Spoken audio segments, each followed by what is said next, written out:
On the second episode of the Reynolds Team podcast, I'm joined by Kayla Montgomery to discuss how to become a real estate agent.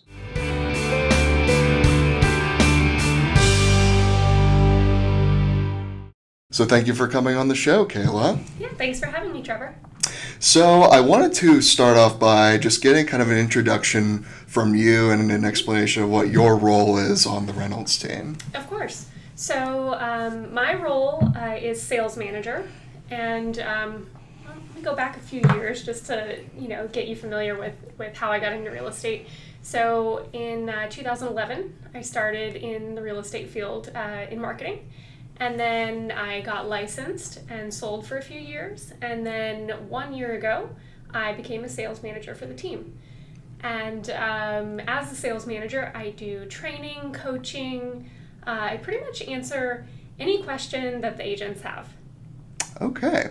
So how did you originally get started in real estate specifically? So, like I said, in the marketing field is where I started. So I was the marketing director for a local real estate company, and I did that for about 8 years. And then I decided to get my license, and then I decided to kind of go back into working with other agents and doing the sales manager position. So typically when you are talking to potential agents and brand new agents who are just starting out, what are kind of some of the highlights that you like to go over with people who are looking into starting a career in real estate? Well, a career in real estate sales is actually very exciting, and it's one of the most rewarding careers that I can think of. It's one of the few industries where you can actually be wildly successful. And your income is unlimited. So it's, the amount of work that you put in is what you'll get out of it. So basically, it does take maybe 2 or so years to really lay the foundation and see the big results. But if you put the work in and you have the right training, then you can be very successful in real estate. So you talked about that first 2-year period of when you're starting out, getting your license and becoming an agent. What exactly can a new agent or someone looking into real estate as a career expect in, say, that first 6-month to first year period?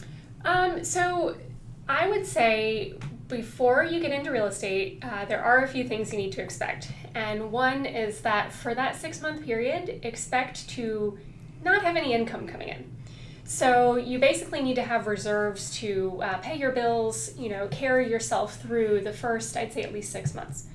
You're working based on commission, and it does take time to, learn the industry, get some skills.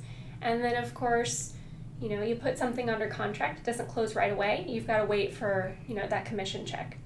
Another thing that I think they should really know to expect is that while the real estate career is flexible, you're going to put in a lot of hours in the beginning.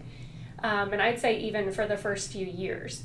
So especially the first year, you can really expect to be working like 40, 50, plus hours per week. Of course, you'll do your daily work in the office, but then, a lot of people who work a 9-to-5 job want to buy a house. When do they want to see houses? Nights and weekends. So you're going to be working hard during the work week, and then you're also going to be working hard nights and weekends. So while it is flexible, it's hard work. Yeah, absolutely. And I think one of the biggest things that potentially a lot of new agents think about is getting their known network started. Yeah. And reaching out to people, making those cold calls, and kind of starting to establish your own personal brand in real estate. Yeah. So in your experience as a sales manager and coaching new agents, what's been some pieces of advice that you've given to new agents starting out who really are trying to figure out how they want to make their brand and how they want to make their brand grow? So there's a lot of different things that come into play. You mentioned, reaching out to people you know. Yes, of course, you definitely want to tell everybody you know, and use social media as well to make sure they're always reminded that you're in real estate. You said cold calling, so that's another pillar that you can use for, lead generation. So you could call, expired listings, withdrawns. Those terms might not make sense to someone who's not already in the real estate field, but that's where, the proper training comes into play. But you basically want to vary the different ways you get your business and not rely on any single one. And that's another thing that people should expect is you have to learn how to avoid what I call the real estate roller coaster. And that's where, you do a lot of prospecting, you set a lot of appointments, you're working with people, you get them under contract, and then you get super busy with all of your deals, and then you have all your closings, and then the next month is downhill because you were so busy with those contracts that you weren't looking for new business. So, one of the things that we help agents learn is that you need to constantly be prospecting every day to avoid that roller coaster. I think that's definitely a very good point, because in so many jobs that people might be coming from into being an agent, there's kind of a typical schedules where you follow project after project after project, but with being an agent, it's really up to you to kind of keep that momentum going, with businesses always kind of starting and ending your projects or your different sales. Yeah, exactly. So you have to be disciplined. And you have to create a schedule for yourself that is going to, keep you successful in the future. It's all about building your pipeline. So, like I said, you may, baby those deals that you have and give them all of your attention, but then you're not setting yourself up for success, in the future months. So you always have to keep that in mind. So, but we have a lot of tools and resources that we use to help with that.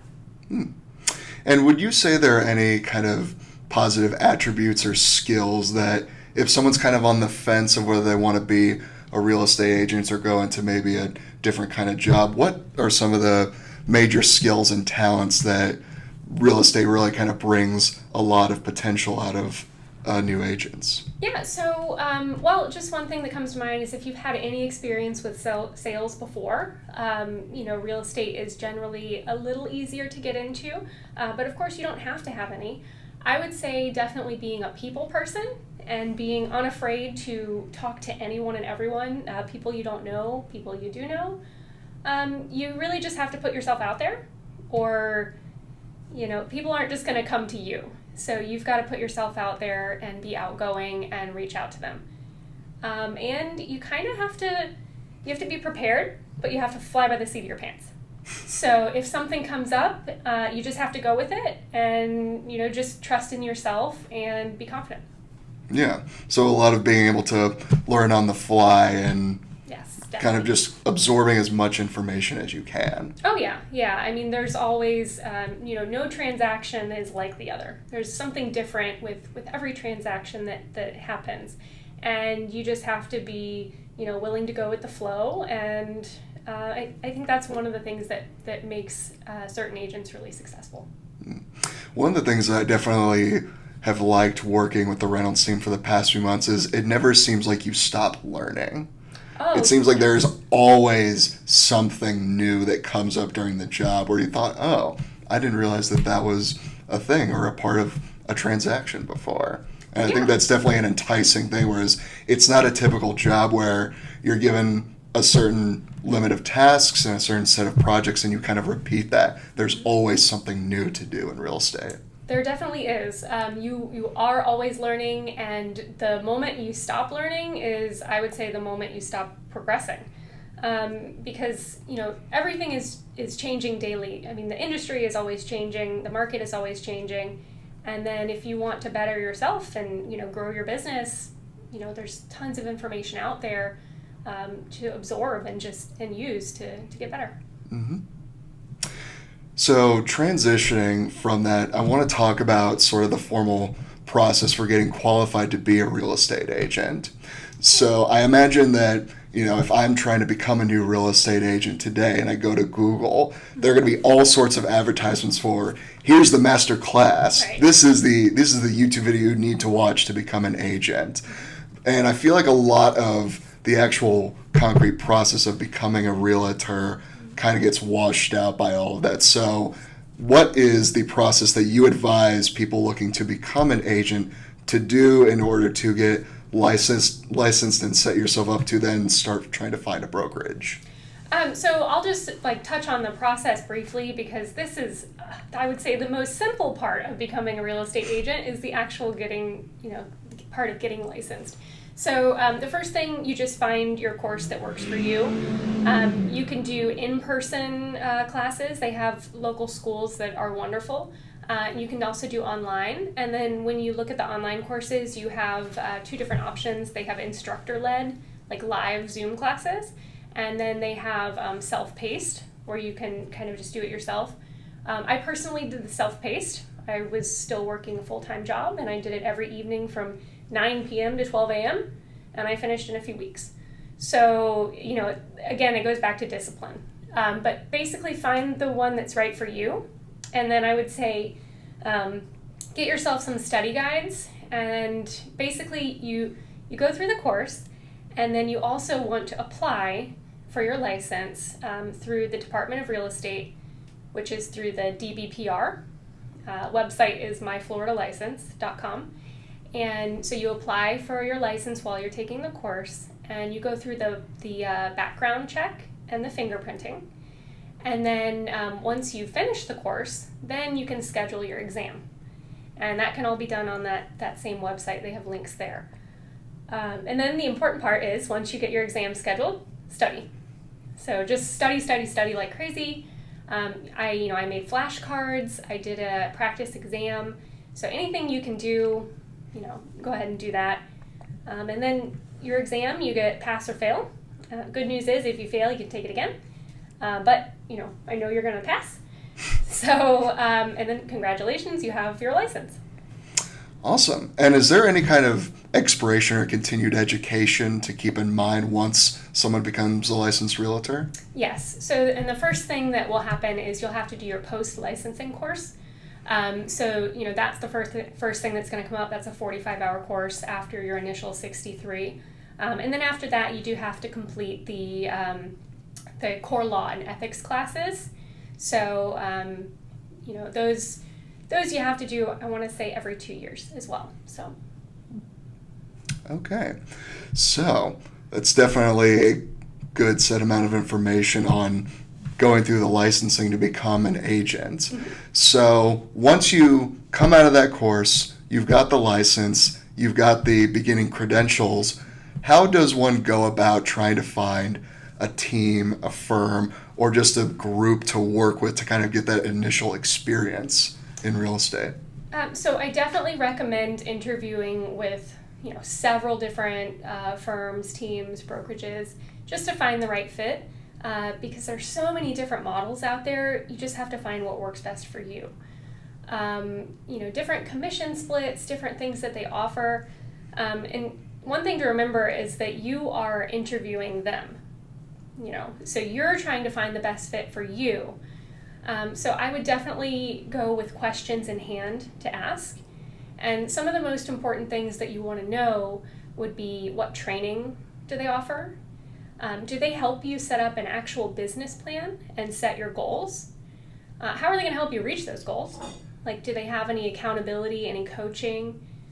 Do they have like a new agent, training boot camp? And then one of the most important questions is, if I have an offer, or if I have a question about an offer at 8 p.m. on Saturday, is there going to be somebody that can answer my question? So I think that's pretty important as a new agent, to have somebody that's always available to assist. Absolutely.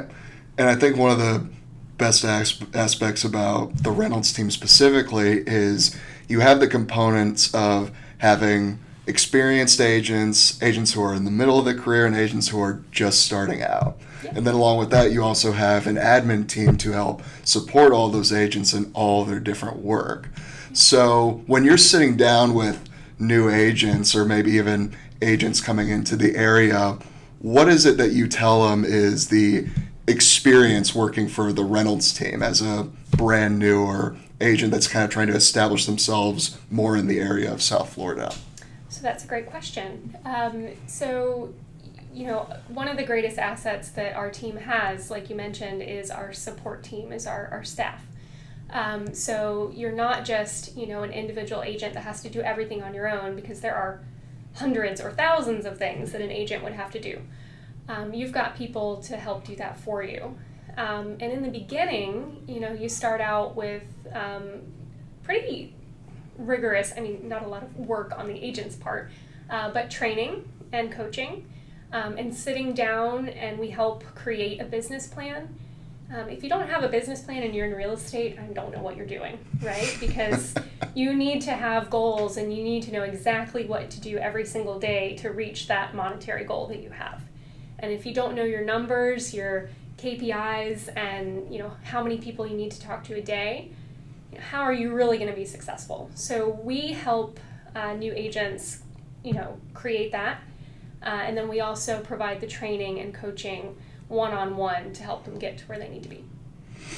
It's definitely very nice support to have. Mm-hmm. And I think one of the other things that I've noticed about working on the team is all the different tools and resources that is provided to the agents as well, or at least giving them access to it. Yeah. Because there are all sorts of things that you need to know if you're going to be putting a house on the market, such as pulling up all of its past documents, surveys, checking to see what other houses are like in the area, what they're going for, and then also just having access to networks and tools to reach out to as many people as you can. Yeah. And I think that's one of the big benefits of working with a team like this as well. Yeah, so we provide a CRM, which is, your customer relationship management tool. It's where you keep all of your contacts, and you update, when you reached out to them. It does some contact for you automatically. It's a necessity to have if you're a real estate agent, a CRM. They have their own website created for them. They've got access to a dialer if they would like to do some cold calling, or circle call like a neighborhood.